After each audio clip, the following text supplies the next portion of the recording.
The mining colony of Haven's Edge sat like a dying ember on the surface of Kepler 442b, Captain.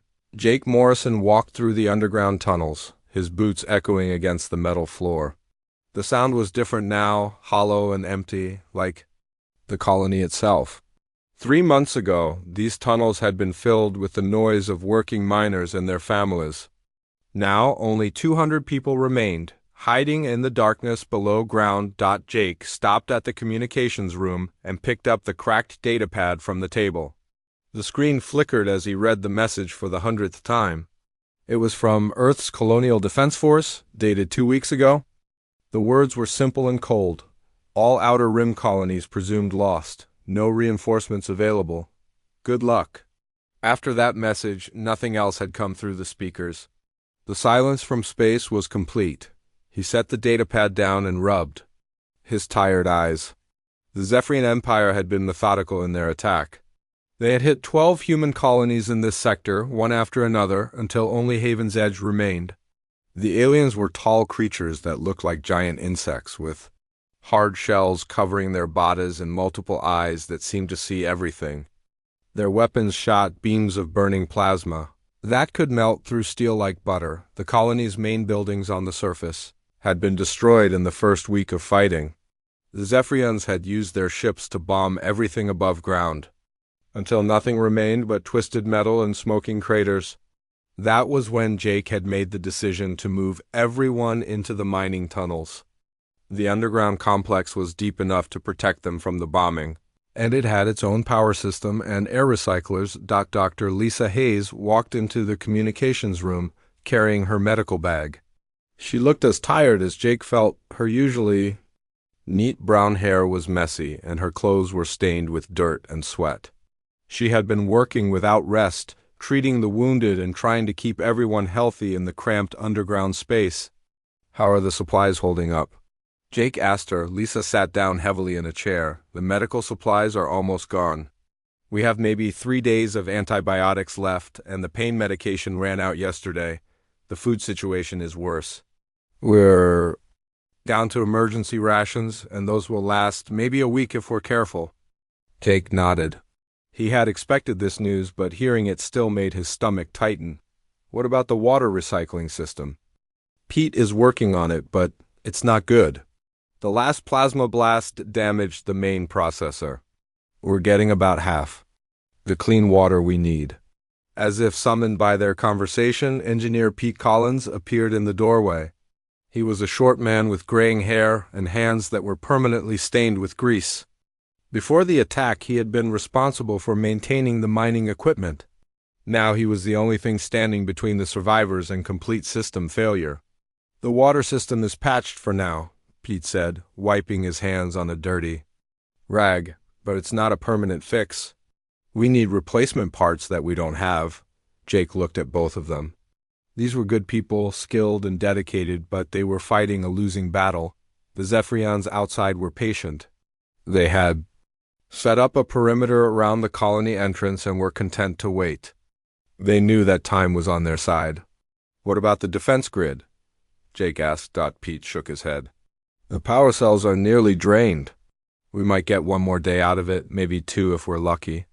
After that, we'll have no way to stop them from coming down here." Security Chief Maria Santos entered the room. She was a tall woman with short black hair and scars on her arms from the fighting. Before the attack, she had been responsible for keeping the peace in a quiet mining colony.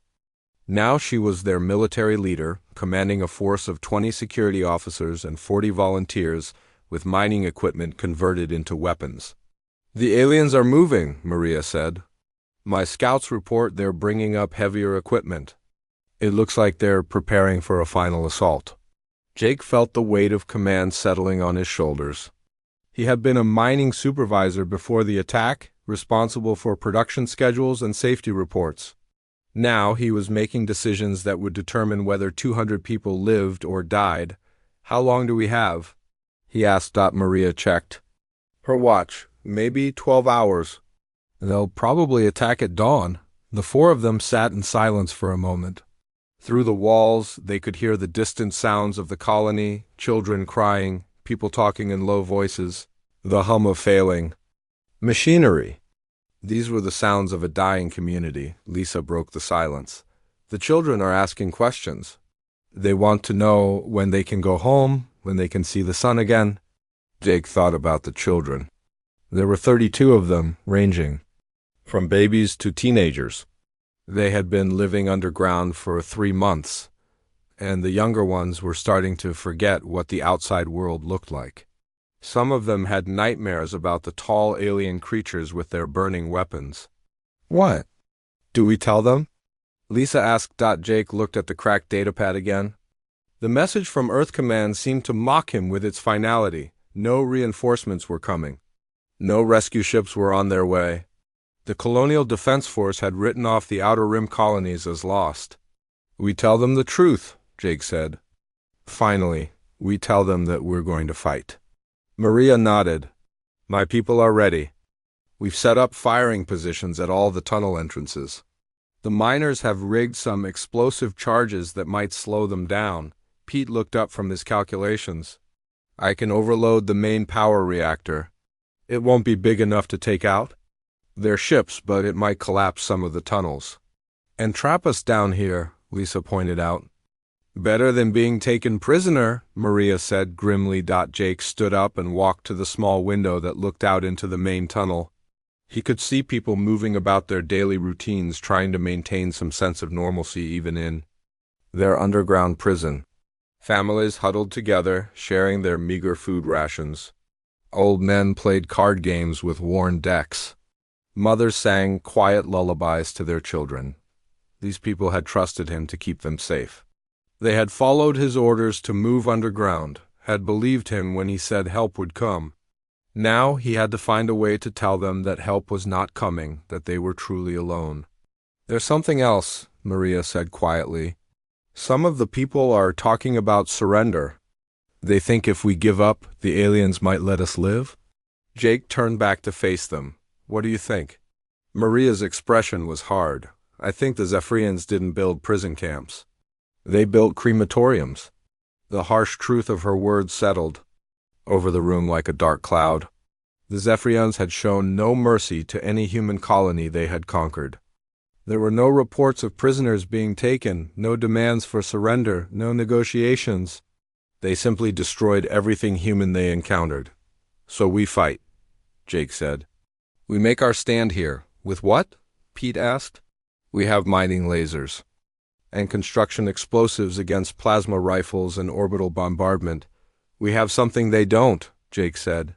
We have nothing left to lose. Lisa stood up and shouldered her medical bag. I should get back to the children. They'll be scared when the fighting starts. We all will be, Jake said. As his 3 companions left the communications room, Jake remained behind. He picked up the datapad one more time and began typing a message. He knew it would probably never be transmitted, that the communication array was too damaged to reach Earth, but he felt compelled to write it anyway. This is Captain Jake Morrison of Haven's Edge Colony. We are humanity's last outpost in the Outer Rim. We have received no word from Earth Command, no reinforcements, no hope of rescue. Tomorrow the Zephyrians will make their final assault on our position. We will fight them with everything we have. We will not surrender. We will not forget who we are.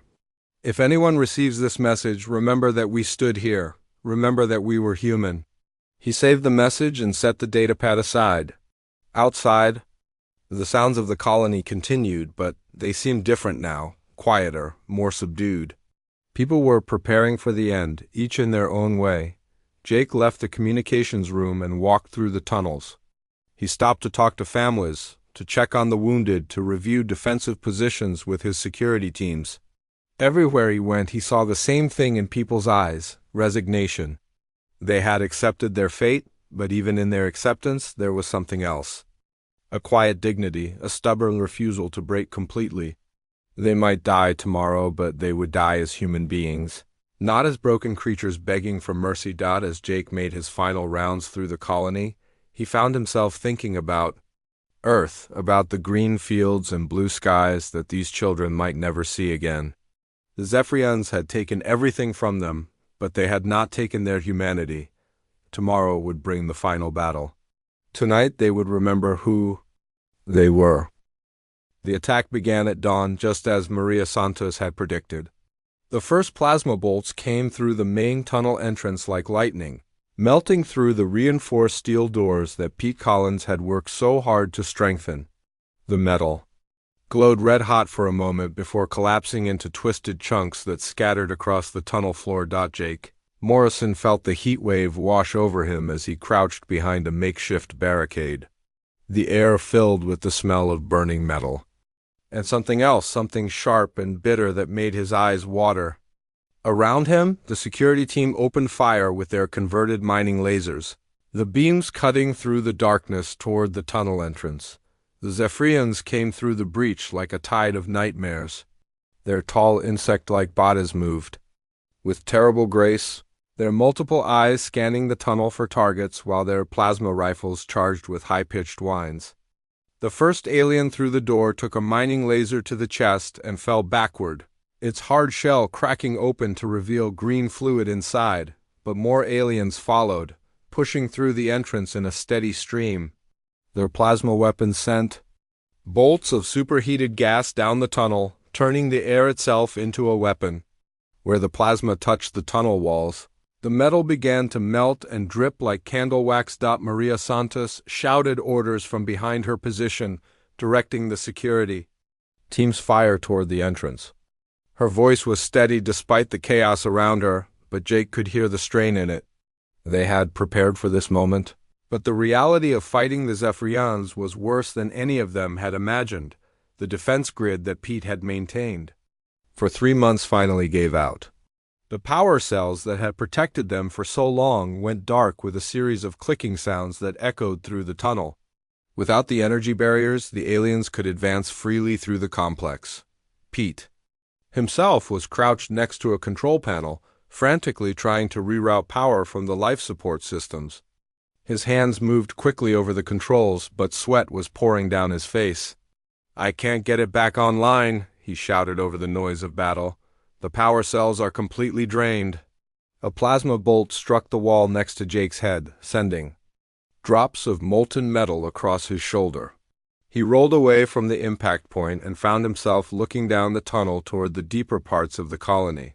Families were huddled against the walls, parents holding their children close while the sound of battle grew louder. Dr. Lisa Hayes was moving through the wounded, her medical bag open as she worked to help the security officers who had been hit by plasma fire.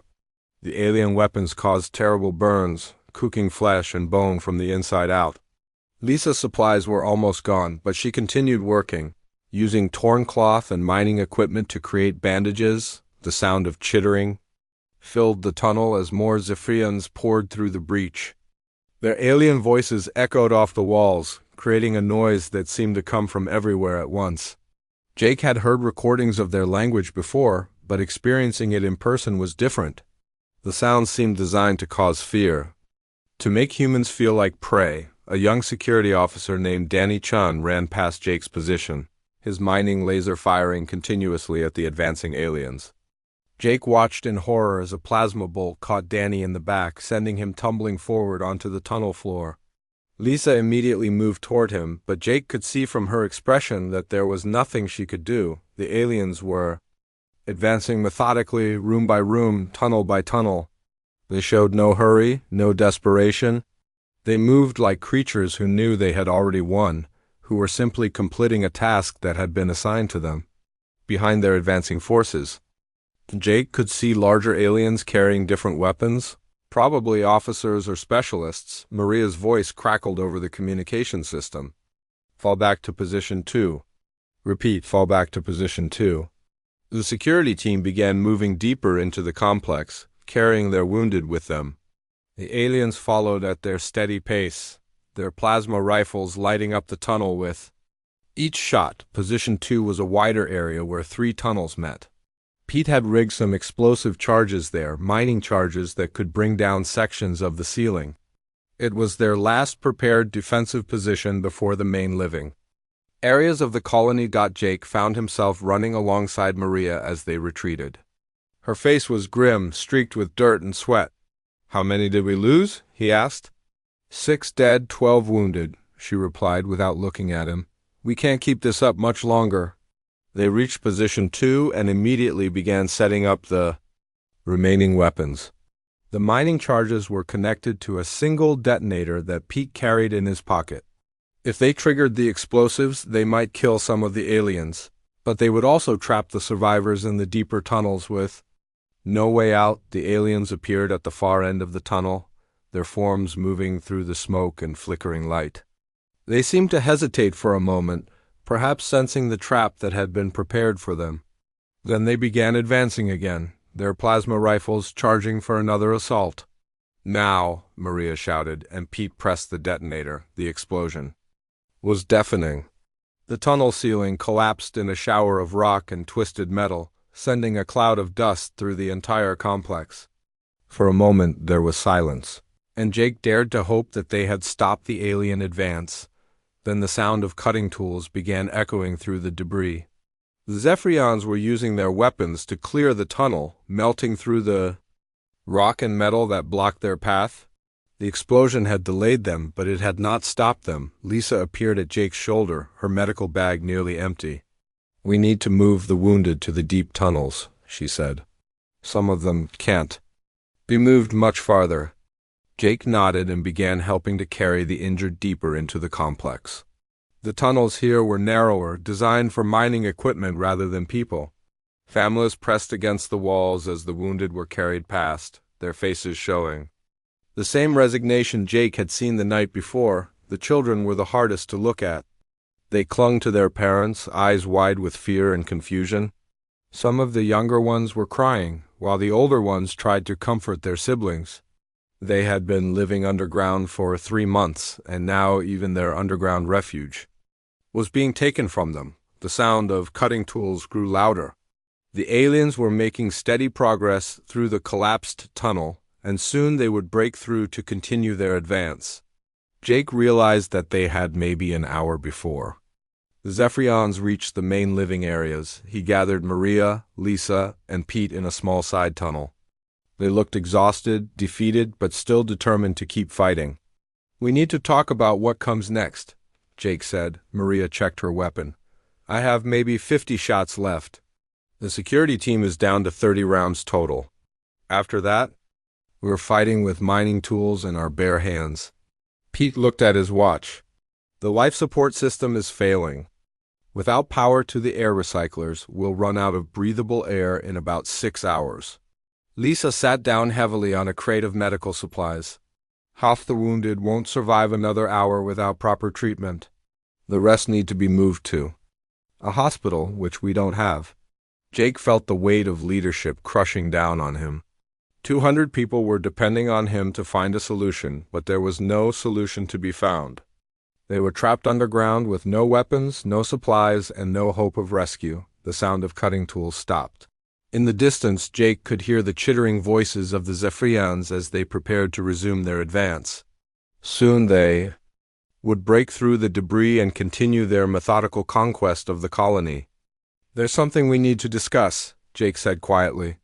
Some of the families are talking about surrender. Maria's expression hardened. You know what happened to the other colonies? There were no survivors, no prisoners. The Zephyrians don't take captives. Maybe they'll make an exception, Lisa said without conviction. Maybe if we have something they want. Pete shook his head. They want us dead. That's been their goal from the beginning. They're not conquering human colonies, they're exterminating them. Jake looked down the tunnel toward the families waiting. In the darkness, parents were holding their children, trying to comfort them, trying to give them hope when there was none left to give. He thought about the message he had written the night before. The words that would never reach Earth. The sound of movement echoed through the tunnel. The Zephyrians had broken through the debris and were advancing again. Their plasma rifles lit up the darkness as they moved closer to the heart of the colony. We keep fighting, Jake said finally. We protect the families as long as we can. Maria nodded and picked up her weapon. Then we better get back to work.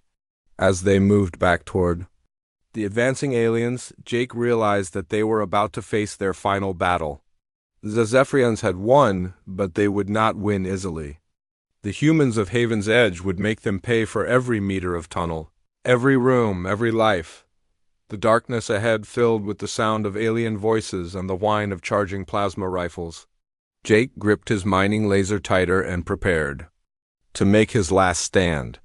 Behind him, 200 people waited in the darkness, trusting him to protect them for just a little longer. The final battle was about to begin. The Zephyrians had won, but their victory felt different than Jake Morrison had expected. The alien soldiers moved through the tunnels with careful precision, herding the human survivors toward the main cavern like farmers gathering livestock. Their plasma rifles remained ready, but they were not firing. Instead, they were capturing. Jake found himself pushed forward by a tall Zephyrian, whose compound eyes reflected the tunnel lights like mirrors. Energy restraints had been placed around his wrists, glowing bands that felt warm against his skin. Around him, the other survivors walked in silence, their faces showing exhaustion and defeat. Dr. Lisa Hayes stumbled next to him, her medical bag taken away by the aliens. She had dark circles under her eyes and cuts on her hands from treating the wounded during the battle.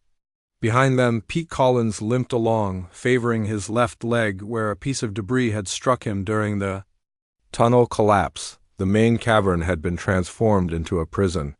The Zephyrians had set up portable lighting that cast harsh shadows on the walls. All 200 survivors were gathered in the center of the space, sitting on the cold stone floor while alien guards watched them from elevated positions.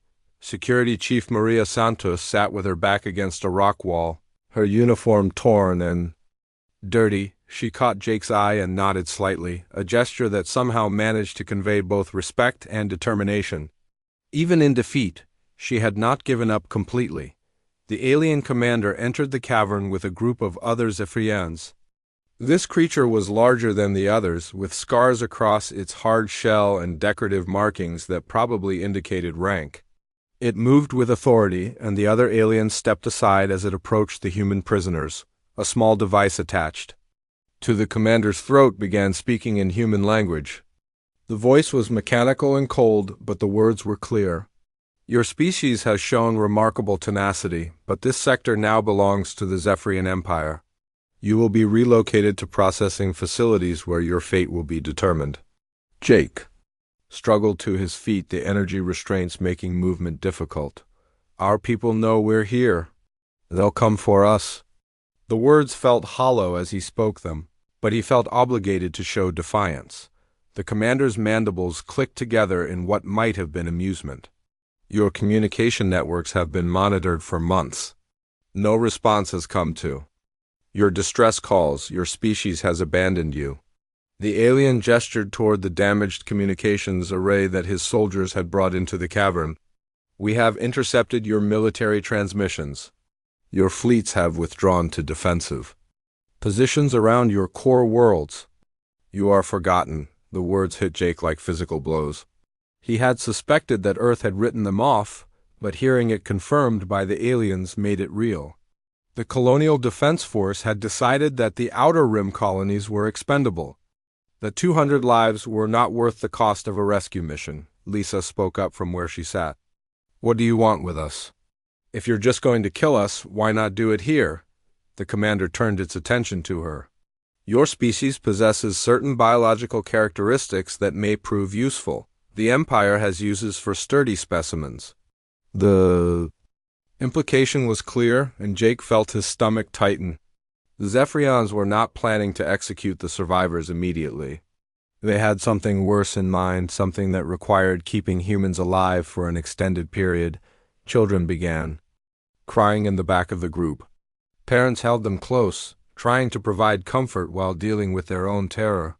The youngest ones did not understand what was happening, but they could sense the fear in the adults around them. For 3 days, the humans remained in the cavern while the Zephyrians consolidated their control of the planet. The aliens brought water and food, basic nutrition that tasted like cardboard but kept the prisoners alive. They also brought medical supplies for the wounded, not out of kindness. But to maintain their valuable specimens, the alien guards maintained discipline but seemed relaxed. They had achieved complete victory over the human forces, and their orbital fleet controlled the space around the planet. There was no threat to their position, no reason to remain on high alert, but Dr. Hayes began to notice something strange. During their imprisonment, the guards who had been confident and efficient during the battle were starting to show signs of nervousness. They checked their communication devices more frequently, and their conversations with each other seemed more urgent. "Something's wrong," she whispered to Jake during one of their brief rest periods. "The guards are acting different." Jake had noticed it too. The Zephyrians were still in control, but they were no longer completely relaxed.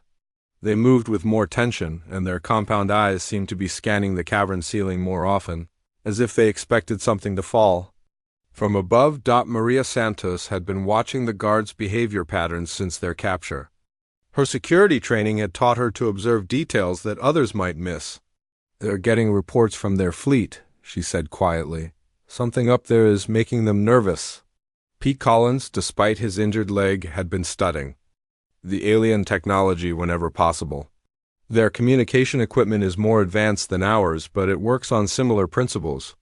The signal strength has been increasing over the past day, like they're trying to reach something farther away." On the fourth day of their captivity, the change became obvious. The guards abandoned their relaxed postures and began moving with urgent purpose. Their conversations became rapid, chittering exchanges, and several of them left the cavern entirely. The alien commander appeared again, this time accompanied by more soldiers than before. The device on its throat activated, and it addressed the prisoners with obvious irritation. "Your species has proven more troublesome than anticipated. New security measures will be implemented immediately." Jake felt a surge of hope mixed with fear. The commander's words suggested that something was happening, something that the Zephyrians had not expected. But what could possibly threaten their position? Earth had abandoned the Outer Rim colonies, and there were no other human forces in this sector. The lights in the cavern suddenly went out. Emergency lighting kicked in a moment later, casting everything in a red glow that made the aliens look even more menacing. The guards began talking rapidly among themselves, their voices rising in pitch. From somewhere above, Jake heard a sound that made his heart skip. It was faint, almost inaudible, but unmistakably human. The sound of military communications, crackling through damaged speakers somewhere in the complex. The alien commander's mandibles clicked rapidly as it received a report from one of its soldiers. The translation device on its throat remained silent, but its body language suggested alarm. Other aliens were moving through the cavern, checking equipment and adjusting their positions. Lisa grabbed Jake's arm. "Do you hear that?" she whispered. Jake strained to listen. Above the alien chittering and the hum of their equipment, he could hear something else. A distant rumbling, so low that it was more felt than heard. It seemed to be coming from the planet's surface, or perhaps from even higher up. The rumbling grew stronger, and dust began falling from the cavern ceiling. The Zephyrian guards looked up nervously, their multiple eyes reflecting the emergency lighting. Whatever was happening, it was big enough to shake the entire underground complex. One of the alien communication devices began emitting a high-pitched alarm. The commander moved quickly to the device and began operating it with swift, precise movements. The translation system activated, but instead of speaking to the prisoners, it was receiving messages from somewhere else. Jake could not understand the alien language, but he could hear the urgency in the voices coming through the communicator. The guards were becoming visibly agitated, moving their weapons to ready positions and forming defensive formations around the cavern. The rumbling intensified, and small rocks began falling from the ceiling. Some of the children started crying again, but this time their parents looked hopeful rather than desperate. Something was happening above them, something that was making the seemingly invincible Zephyrians afraid. Maria Santos caught Jake's attention and pointed upward. Her expression was grim but determined. "Whatever's coming, it's big," she said quietly. "And it's not Zephyrian." The alien commander suddenly turned toward the prisoners, its compound eyes reflecting the emergency lighting. The translation device activated again, and this time the mechanical voice carried a note of anger. "Your species has made a grave error. Reinforcements will not save you." The Empire's response will be swift and final. But even as the commander spoke, Jake could hear the uncertainty in its words. The Zephyrians were no longer completely in control of the situation. Something had changed. Something that their careful planning had not anticipated. The rumbling reached a crescendo, and the entire cavern shook. Equipment fell from the alien platforms, and several guards stumbled as they tried to maintain their balance. The emergency lighting flickered, casting dancing shadows on the walls. Then, without warning, every light in the complex went out. The darkness was complete, absolute, broken only by the glow of the aliens' equipment and the faint light from their energy restraints. In the darkness, Jake heard a sound that made his breath catch. It was distant but unmistakable, the sound of human. The first impact shook the planet like a giant hammer striking an anvil. Jake Morrison felt the shock wave travel through the rock beneath him, a vibration so powerful that it seemed to reach into his bones. The emergency lighting in the cavern flickered and went out completely, leaving them in total darkness. Then came the sound. It started as a distant rumble but quickly grew into something that Jake had never heard before. It was the sound of massive objects falling from space at incredible speed, tearing through the atmosphere and striking the planet's surface with the force of nuclear weapons. The Zephyrian guards began chittering frantically among themselves. Their disciplined formations broke apart as soldiers ran toward communication stations and defensive positions. In the darkness, Jake could see the glow of their equipment and the reflection of their compound eyes, but their movements seemed chaotic and desperate. A human voice suddenly crackled through the damaged speakers scattered around the cavern. The signal was weak and filled with static, but the words were clear enough to understand. "This is Admiral Kate Sullivan of the Earth Defense Force. All human personnel on Haven's Edge. Identify your positions immediately." Jake felt his heart leap at the sound of human speech. Around him, the other survivors began to stir and whisper among themselves. Children who had been crying fell silent, and even the wounded seemed to become more alert. The voice continued, growing stronger as someone adjusted the communication equipment. "We are commencing orbital bombardment of all alien positions on the planet's surface. Repeat, orbital bombardment is in progress." Another massive impact shook the cavern, sending dust cascading from the ceiling. This time, Jake could hear something else beneath the rumbling, a sound like thunder that seemed to roll across the planet's surface for long seconds after each impact. The alien commander was shouting orders in its own language while its translation device tried to keep up. "All units to defensive positions. Contact the fleet immediately. Request immediate evacuation of ground forces." But even as the commander gave its orders, Jake could see that the Zephyrians were losing control of the situation. Their communication equipment was sparking and failing, damaged by the massive electromagnetic pulses created by the orbital bombardment. Dr. Lisa Hayes grabbed Jake's arm in the darkness. "Those aren't conventional weapons," she said, her voice filled with awe. "The impacts are too regular, too precise. They're dropping something from orbit." Engineer Pete Collins had been listening to the sounds with the trained ear of someone who understood machinery and physics. "Kinetic impactors," he said quietly. "They're dropping metal rods from space, probably tungsten or depleted uranium. No explosives needed, just mass and velocity."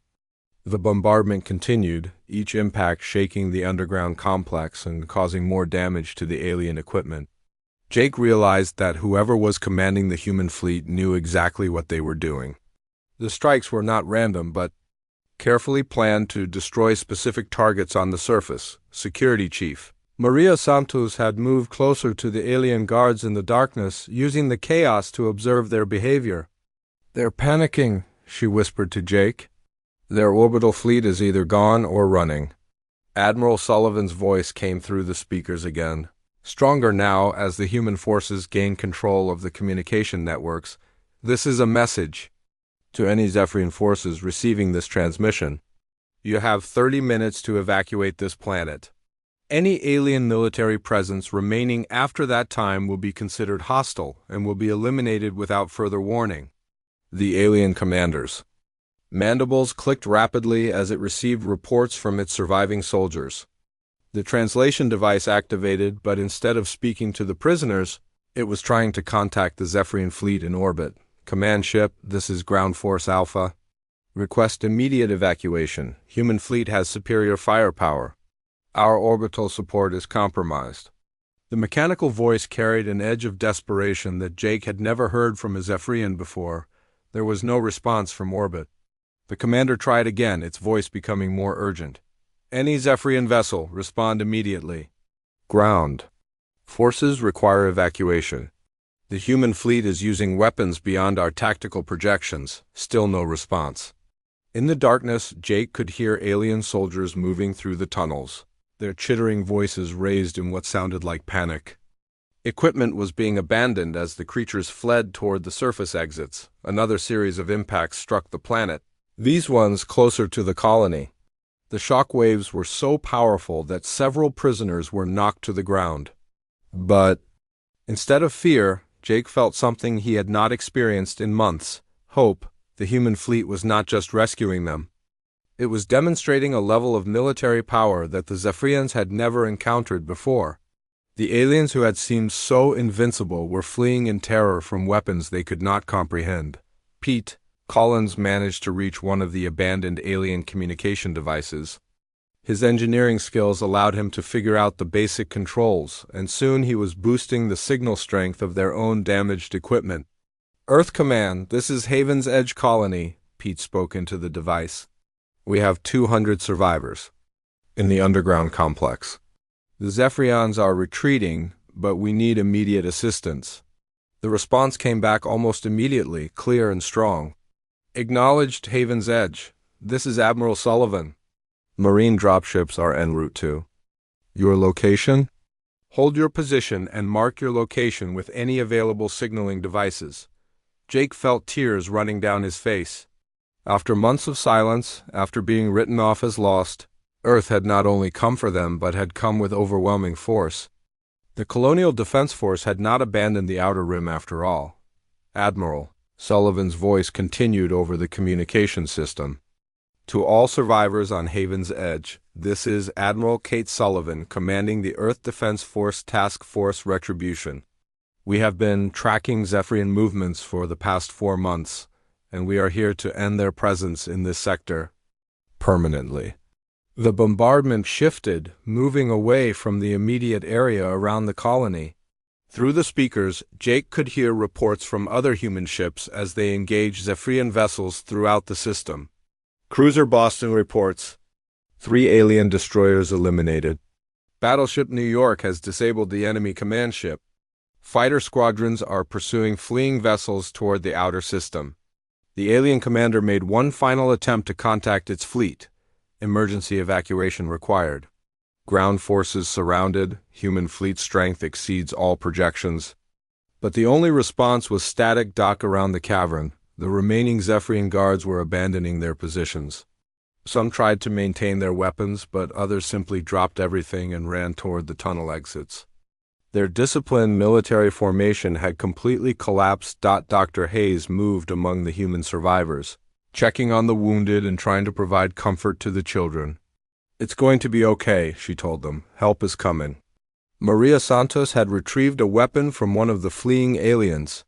She positioned herself near the tunnel entrance, ready to protect the survivors if any Zephyrians decided to fight rather than flee. The sound of human aircraft became audible through the rock and metal above them.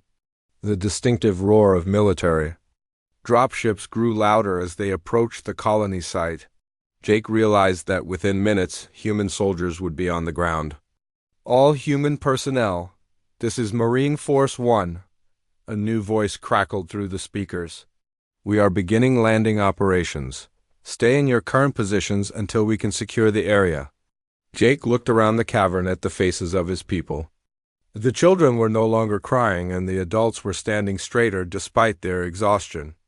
The resignation that had filled their eyes for so long was being replaced by something else: pride. They had survived.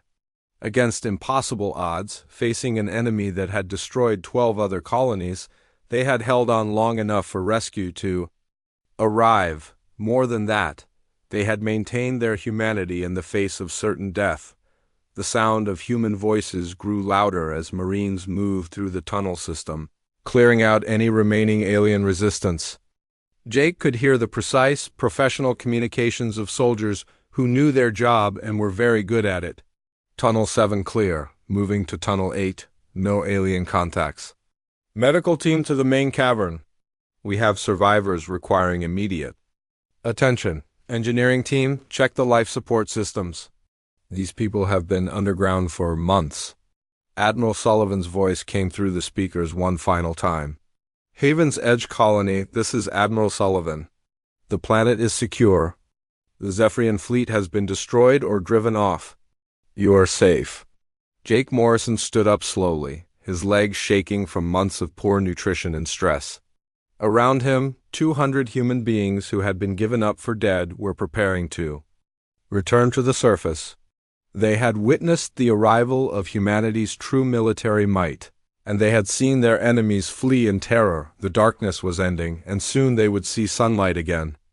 The Zephyrians had learned a hard lesson. Humanity might retreat, might seem to abandon its people, but it would always return with overwhelming force to protect its own.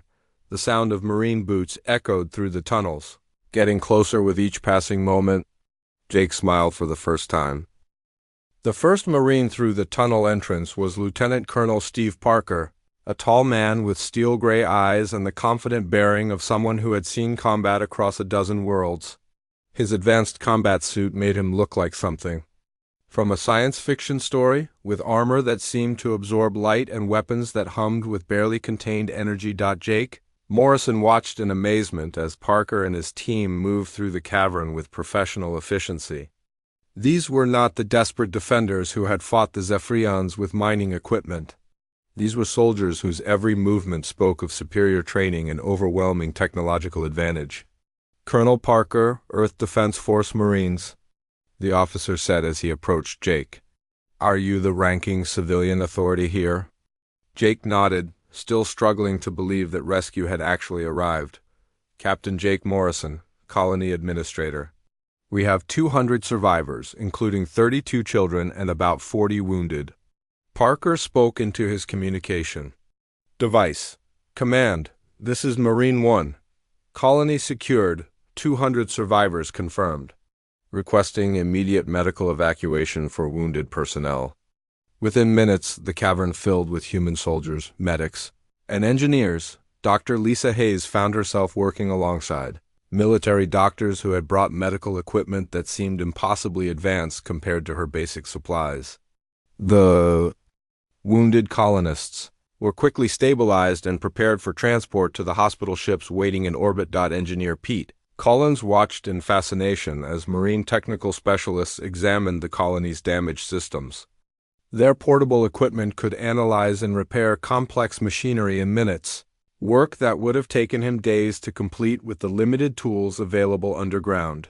Security Chief Maria Santos stood next to Colonel Parker as he coordinated the evacuation. She had always been proud of her security team, but seeing these Marines in action made her realize how much humanity's military had advanced since the Outer Rim colonies were established. How did you find us? Jake asked Parker as they watched. The medics load wounded colonists onto transport gurneys. We thought Earth had written us off. Parker's expression grew serious. Earth never abandoned the Outer Rim, Captain Morrison. We've been tracking Zephyrian movements for months, building a response force and waiting for the right moment to strike.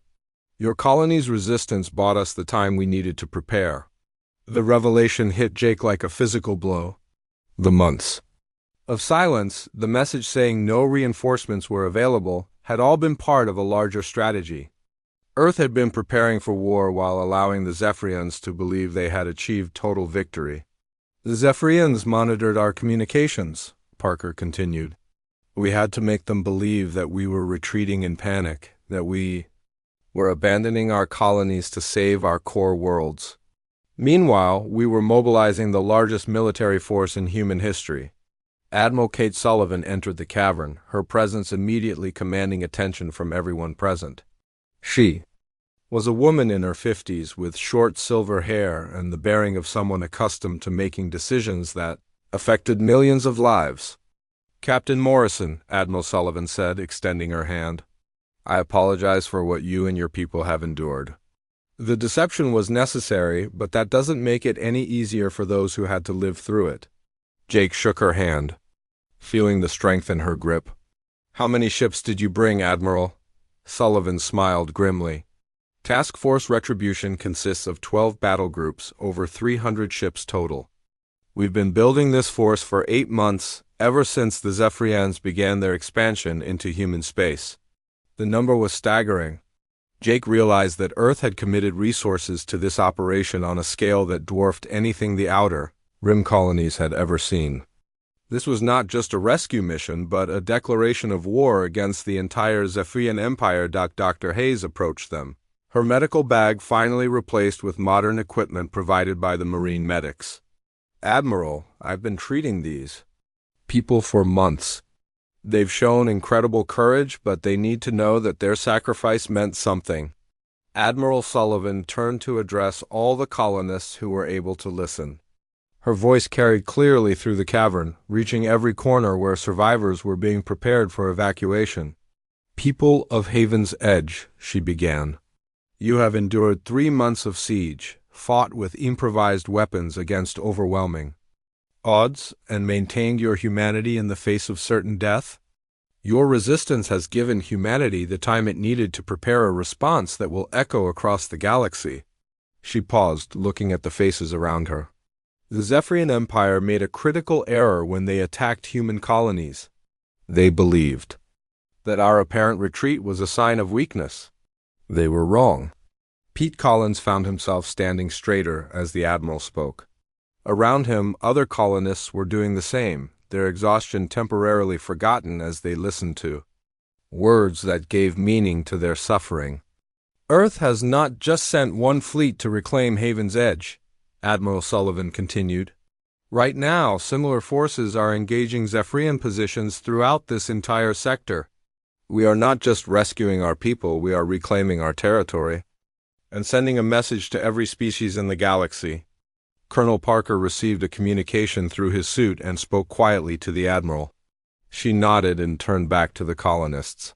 "The Zephyrian fleet that attacked this system has been completely destroyed. Their ground forces have been eliminated or captured. Haven's Edge is once again under human control, and it will remain so." Jake felt a surge of emotion that he struggled to control. The children who had lived underground for months would see sunlight again. The wounded would receive proper medical care. The dead would be properly honored. But more than that, their sacrifice had contributed to a victory that would protect other human colonies from suffering the same fate. The evacuation proceeded with military efficiency. Transport ships landed near the colony entrance, their crews working quickly to move the survivors to safety. The wounded were taken directly to hospital ships in orbit, while the others were brought to temporary housing on the larger vessels. As Jake was helped into a transport, he looked back at the underground complex that had been their prison and their refuge. The tunnels that had saved their lives would be rebuilt, but they would never again be a place of desperation and fear. Admiral Sullivan accompanied the last group of evacuees to the surface.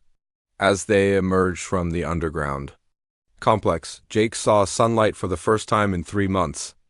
The surface of Haven's Edge had been transformed by the orbital bombardment, with massive craters marking where Zephyrian positions had been obliterated, but human construction crews were already at work, their equipment creating new buildings where the old colony had stood.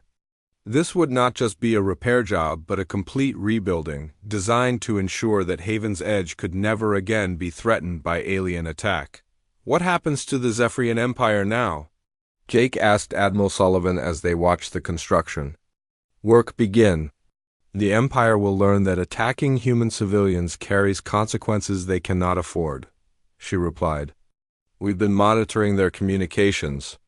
Other alien species are already reconsidering their expansion plans after seeing what happened here." Jake realized that the battle for Haven's Edge had become something much larger than a rescue mission. It had become humanity's announcement to the galaxy that they would not be pushed around, that any species choosing to attack human colonies would face retaliation beyond their worst nightmares. Dr. Hayes joined them at the observation point, her patients now safely aboard the hospital ships. "The children are asking when they can come home," she said. Admiral Sullivan looked out at the construction crews working to rebuild the colony. "Tell them they can come home whenever they're ready. Haven's Edge will be stronger than ever, and it will be protected by the full might of the Earth Defense Force." As the transport ships lifted off, carrying the survivors toward the fleet waiting in orbit, Jake looked down at the planet that had been their prison and was now becoming their fortress. The Zephyrians had intended to eliminate humanity's presence in the Outer Rim, but instead they had triggered a response that would make humanity's grip on these worlds unbreakable. The 200 survivors of Haven's Edge had given up hope, but they had never given up their humanity. And when Retribution finally fell from orbit, it fell with the crushing weight of an entire species determined to protect its own. Colonel Parker's voice crackled over the transport's communication system. "Welcome home, people of Haven's Edge. The galaxy just learned that humanity protects its own." Jake Morrison closed his eyes and smiled. They had survived, and their survival had triggered something that would reshape the balance of power across the stars.